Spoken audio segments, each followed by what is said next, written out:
You're now listening to the ComptonMania Podcast.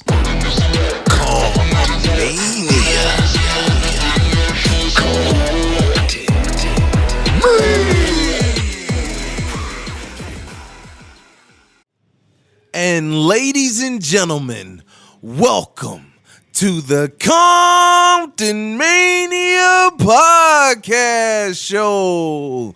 And I am your host, De'Shawn Sho Tyme Watkins. And I'm here with my main man, the Undisputed Champion himself, Big Angel. What's the deal? It's been a good week, man. And we're counting down the days until the ComptonMania Anniversary. And I'm just excited, bro. My hands are sweating right now. Bring back the days.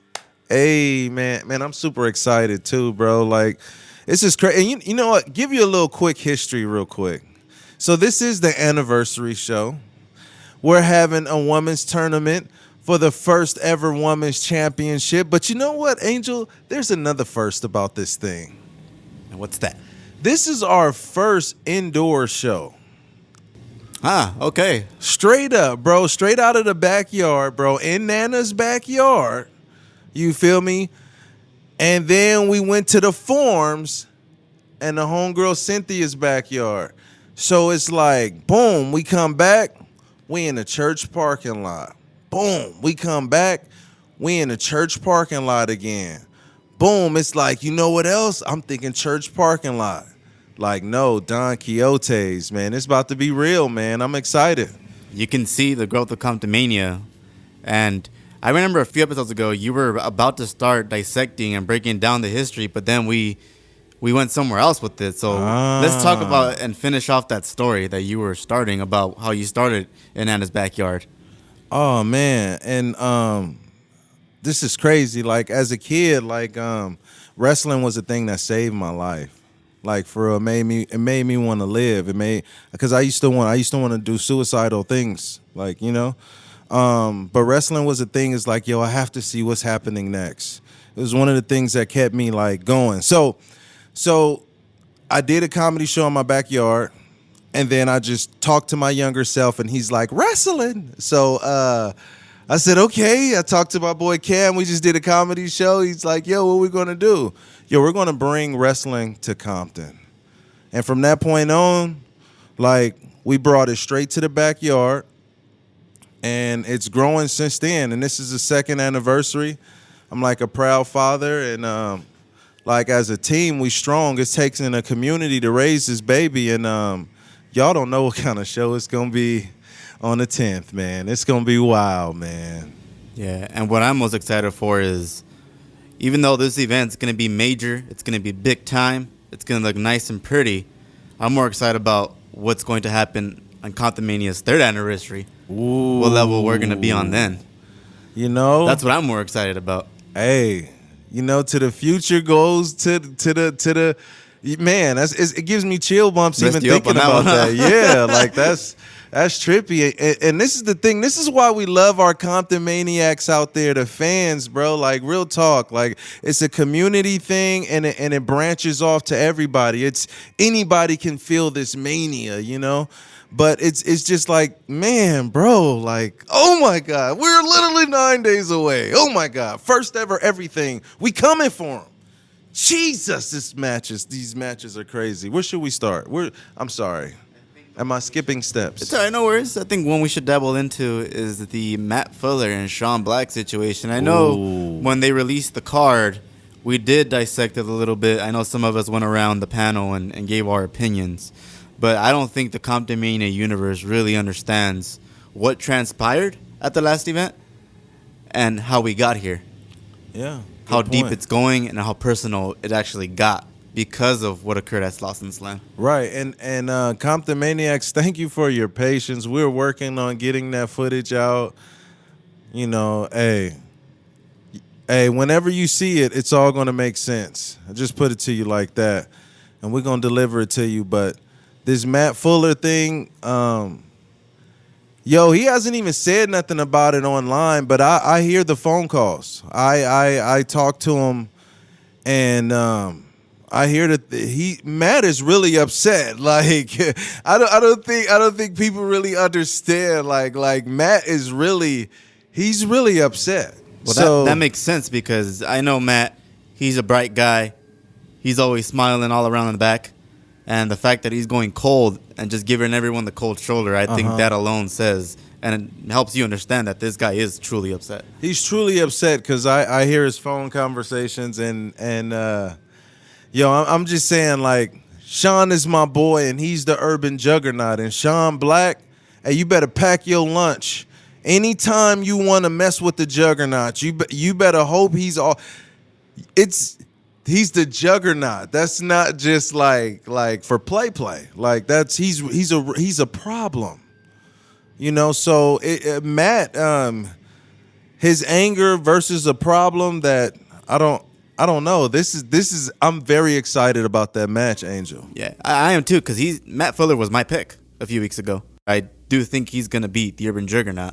I just hope he isn't getting into his head too much where it's gonna cost him the match. Good point. I mean, hey, he might be, but also the urban juggernaut, you know, losing to Judeus at Slauson Slam, you know, now he's kind of like back at his full element. He's like he's in the best shape that he's ever been in his life. He's more focused. He has something to prove to the haters and the people that's always tried to put him down. Like, he's fighting for Inglewood, and this is the thing with Matt. Like I get what you're saying. Matt is on his stuff, but the urban juggernaut is a problem. Any one of these guys that wins it, do you think they're gonna hop into the rankings? Absolutely. It's very possible. This is a huge match. I mean, this is a match where, like, we can go back to how Slauson Slam was supposed to be. It was supposed to be the urban juggernaut and Matt Fuller going up against the UGWA Tag Team Champions, you know, the world's freshest tag team. And Sean had got sick. So Matt had to find a replacement partner, and which was Jay Washington, you know, but they came up short. And Matt was frustrated because Sean Black, who wasn't supposed to wrestle, wasn't cleared to wrestle, stepped into a plate to slide in to wrestle Judeus, you know, so... I mean, that's smart. I would do the same thing, because if I was in that situation and let's say he would have won it, he probably would have been number 3, number 4, because Judeus is number 2. That's true. So you got to factor in if that's what the committee saw him as at that moment in time. The win got him to number 2. God only knows what if Sean Black would have won.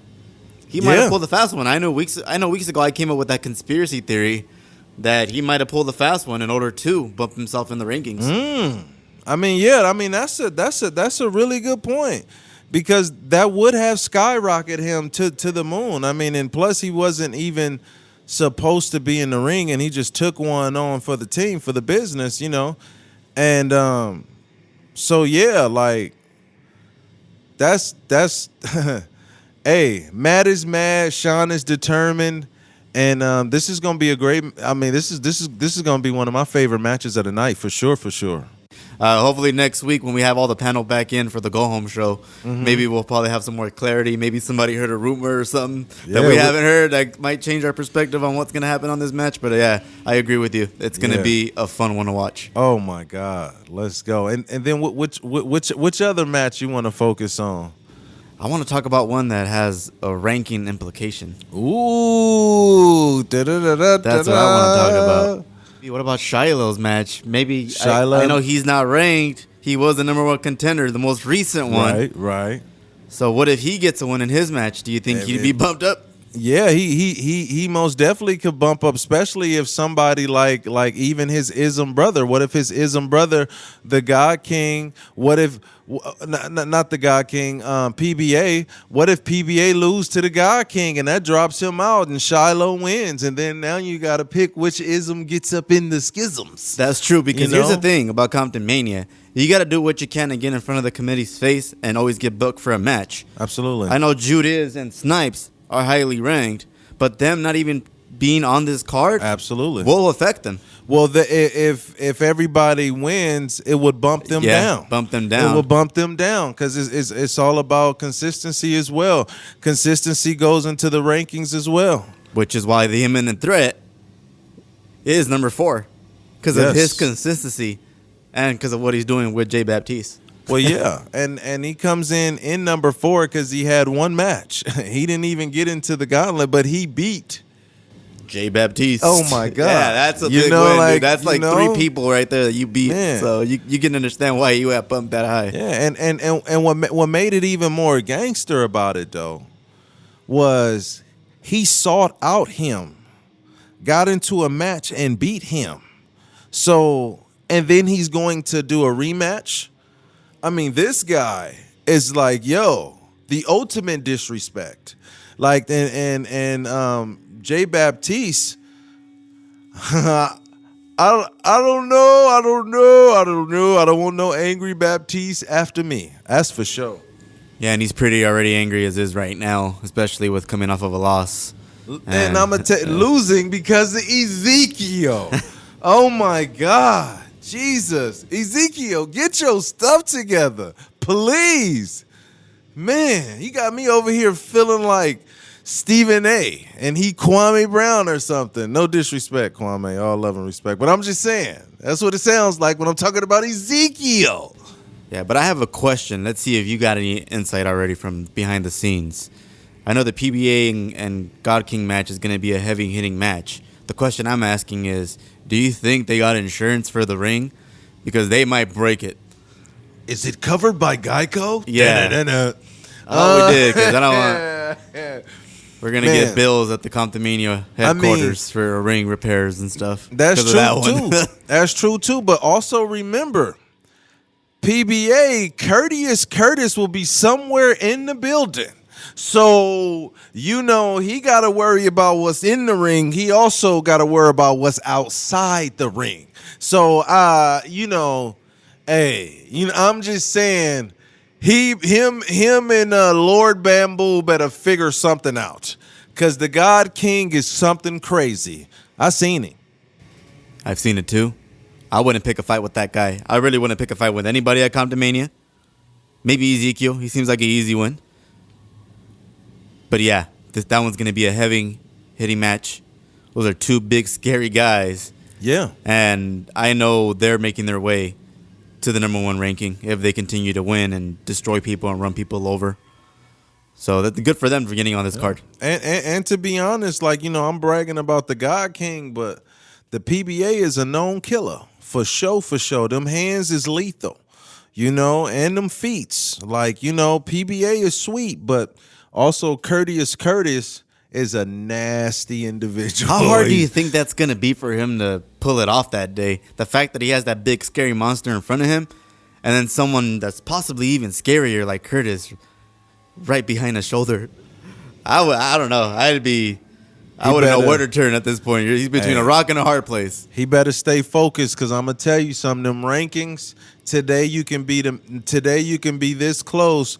Tomorrow you can fall off the list. So he better pay attention to what's in front of him if he want to get higher on that list, for sure. That's true. And I know it might take maybe the 2nd or 3rd ranking that we get from the committee where we really start to understand and grasp how these decisions get made and how the committee decides who gets to go up at that moment.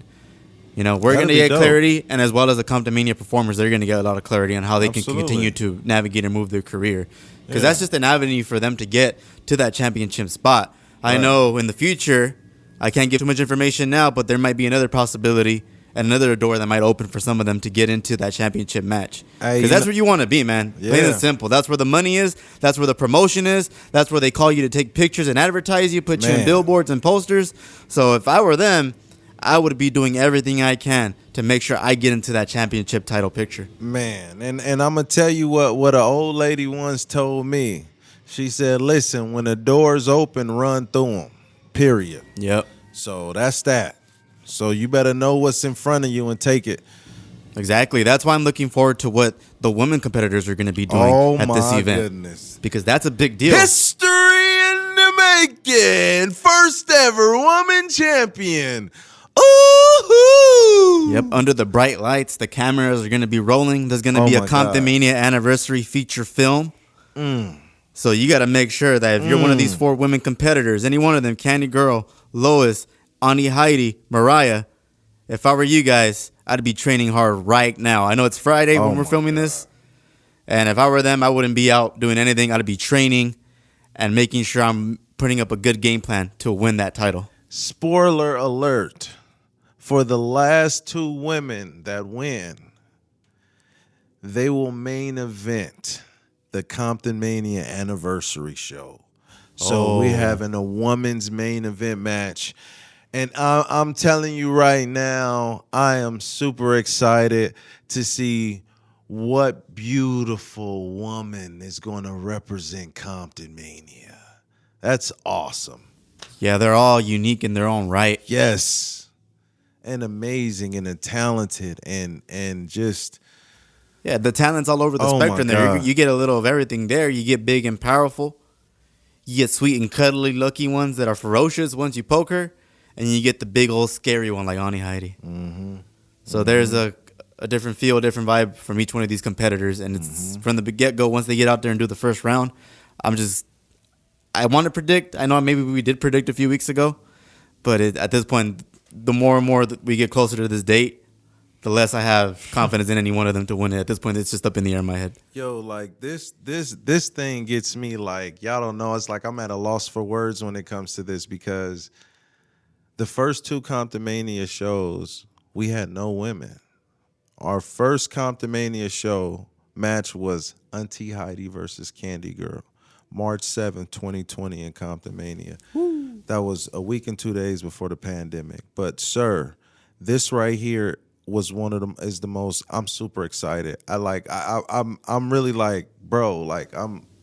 Nah, man, the emotions. I could feel the emotions and the chemistry and everything that's going on for the ComptonMania Anniversary. And in the first round, you got the bloodthirsty Vixen. Yep. Already, like the bloodthirsty Vixen, Mariah Moreno is right there with Auntie Heidi in the first round.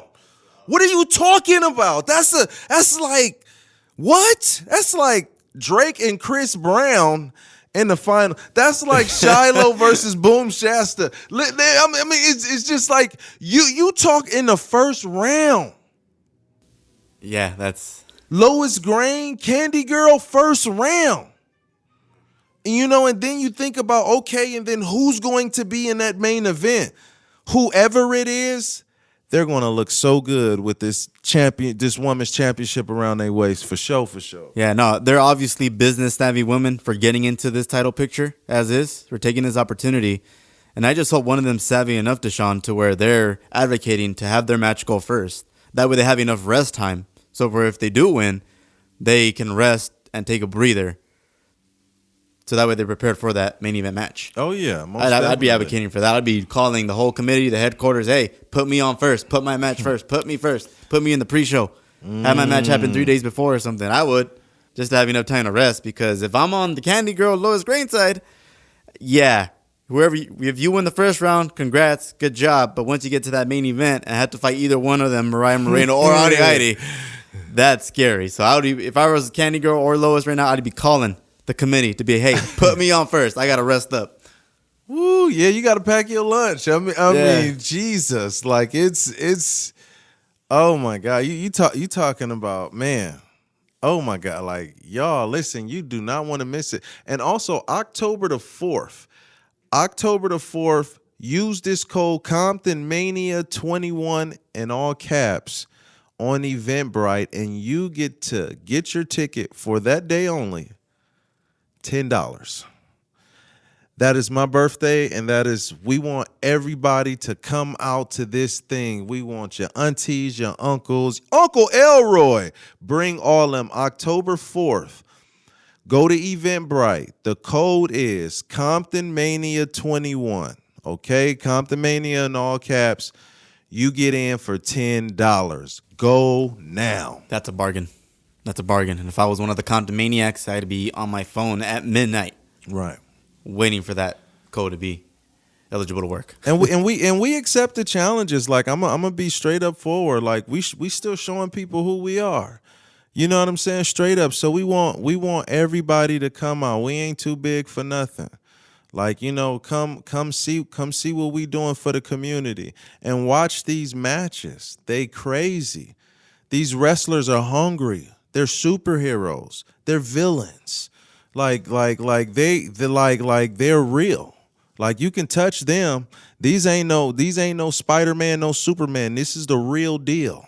You feel what I'm saying? So yeah, like it's about, oh my goodness. Ladies and gentlemen, it's a upstairs and about downstairs at Don Quixote's. Like, what are we talking about? Macho Barbecue will be there. Oh, and real quick, Compton Kids Club will be there. Da-da-da-da. So yeah. Josh Moreland will be there. Performing, yep, he'll be performing. Alex Arroyo gonna do the Black National Anthem. It's going down, man. I'm sorry. And no, keep going, man. But there's one thing that we haven't touched on they don't. I'm sure they know already. They've seen the post. What do you know? And the stories. What do you know? This is gonna be live streamed. Oh man, yeah, for the first time. Yeah, for the first time it'll be live streamed. Yeah, to the entire world. So that means once you leave ComptonMania in person and you go and buy a ticket and see it for yourself, you get to go home and relive it. Yeah. And get to show it and share it with your friends. Like, hey, I was at this event. Let's go to the next one. Yeah. Because it's that awesome. It's going to be that extraordinary, and it's going to set the future for ComptonMania. People have already seen the videos. I'm sure you've seen our stories, our posts, YouTube videos, everything of how our events have gone at the production house in Nana's backyard. At Don Quixote, we're going to take you into the future with ComptonMania. We're all getting into one time machine, and we're transporting into the year 3000. Plain and simple. Don't forget to tune in, guys, next week for the Go Home show. I am sure most of the panel will be back in the building, dropping their opinions and their feelings and emotions, and giving you guys at home perspective on what to expect at the anniversary, which will be live streamed. But be there. Don Quixote, don't miss it. Los Angeles, California. Yeah, that's 2811. Okay, listen, I'm not finna read all that. See you in a minute. ComptonMania. Wait. Did I miss something? Tickets on Eventbrite. Buy your tickets on Eventbrite. Buy your tickets. Don't forget the discounted sale that's going on Sho Tyme's birthday. And don't forget to leave a message 4th. There. Is there a little message blog on Eventbrite when you buy a ticket? They can say happy birthday, Sho Tyme. Don't forget to leave them a message there. Send them an emoji or something. Send me some love, man. Man, I love y'all, man.